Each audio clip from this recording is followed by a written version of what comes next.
When completing a long climb, one first experiences dizziness, disorientation, and shortness of breath due to the high altitude. But once you become accustomed to the climb, your mind opens up to the tranquility of the triumph.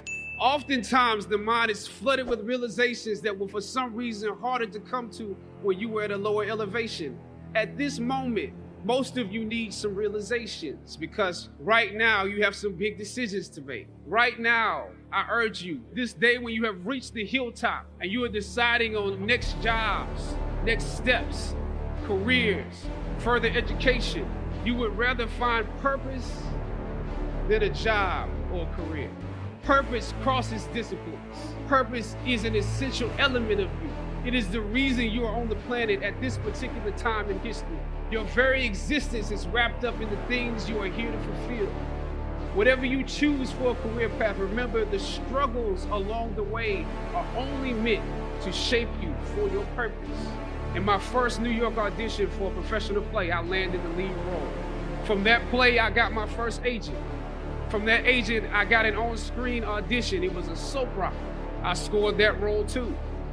I felt like Mike Tyson when he first came on the scene, knocking out opponents in the first round. You very often get the script the night before and you shoot the whole episode in one day with little to no time to prepare. Once I saw the role I was playing, I found myself conflicted. A young man in his formative years with a violent streak pulled into the allure of gang involvement.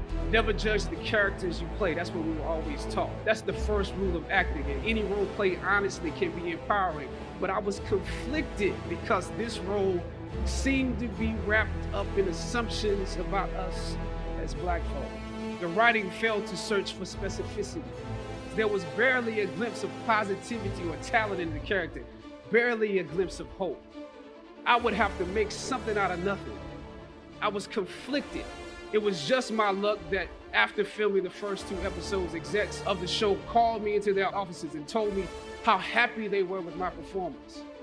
They wanted me to be around for a long time. They said, if there was anything that I needed, just let them know. That was my opening. I decided to ask them some simple questions about the background of my character, questions that I felt were pertinent to the plot. Question number 1, where's my father? Well, he left when you were younger. Of course. Okay.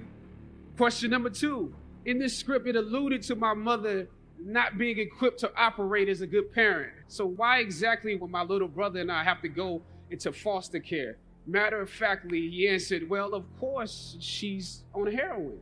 That could be real, I guess. But I didn't want to assume that's what it was. If we're around here assuming that the Black characters in the show are criminals on drugs and deadbeat parents, then that would probably be stereotypical, wouldn't it? That word stereotypical lingered. I left the office. I shot the episode I had come in to shoot on that day. Probably the best one I did out of the 3 because I got what was bothering me off my chest on the next day. Phone call from my agent. They decided to go another way. I was let go from that job. The questions that I asked set the producers on guard and perhaps paved the way for a less stereotypical portrayal for the Black actor that stepped into the role after me. As the scripture says, I planted the seed and Apollos watered it, but God kept it growing. As conflicted as I was before I lost the job, as adamant as I was about the need to speak truth to power, I found myself even more conflicted afterwards.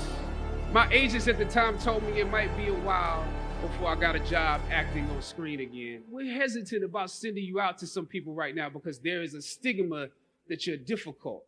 But when you have those moments, you start to wonder if there was a better way to handle it. And if you could have handled it better, maybe you could help your family. And then before you know it, you're broke. And you find yourself scraping together change just so you can ride the subway so that you can get the next job. And maybe if you could book something else, that would eclipse the feeling of doubt that's building. But it seems like you can't pay them to hire you now. Well, that was fine because I never wanted to act in the first place. And I definitely didn't want to be caught dead going after a fake Hollywood pipe dream. I'm more of a writer-director anyway, so forget their stories.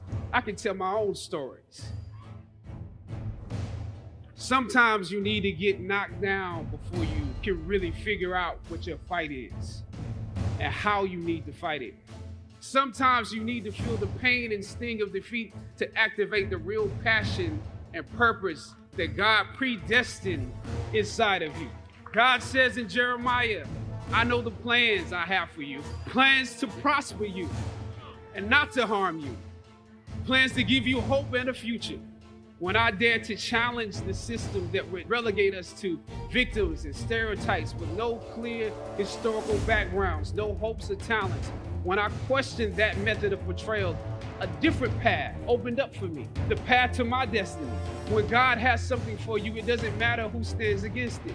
God will move someone that's holding you back away from a door and put someone there who will open it for you. I don't know what your future is, but if you are willing to take the harder way, the more complicated one, the one with more failures at first than successes, the one that has ultimately proven to have more meaning, more victory, more glory, then you will not regret it. This is your time.